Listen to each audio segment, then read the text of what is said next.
విశాఖ జిల్లా భీమిలిలో అర్ధరాత్రి ఒళ్లు గగురు పొడిచే ప్రమాదం జరిగింది. కారు కంట్రోల్ తప్పి బోల్తా పడింది. ప్రమాద తీవ్రతకు కారు ఇంజిన్ భాగం నుజ్జునుజ్జైంది. నలుగురికి తీవ్ర గాయాలు పాలయ్యారు. ఈ దృశ్యాలు అక్కడ బీభత్సాన్ని కళ్లకు కట్టాయి.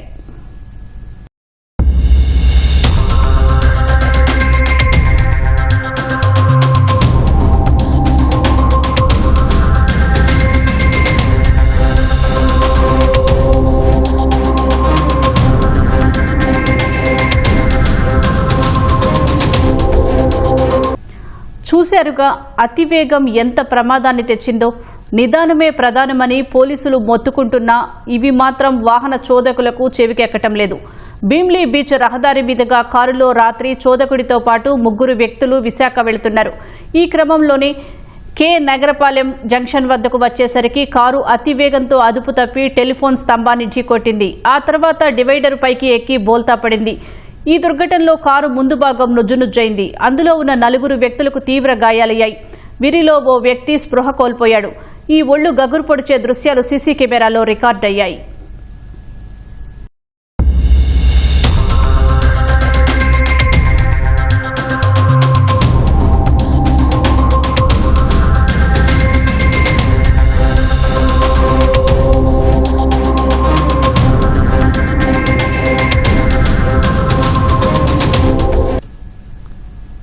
ప్రమాదం తర్వాత హుటాహుటిన ఘటనా స్థలానికి చేరుకున్న భీమిలి బీచ్ పోలీసులు, స్థానికులు గాయపడిన 4గురిని అంబులెన్స్లో ఆసుపత్రికి తరలించారు. సీసీ కెమెరాను పరిశీలించిన అనంతరం కేసు నమోదు చేశారు.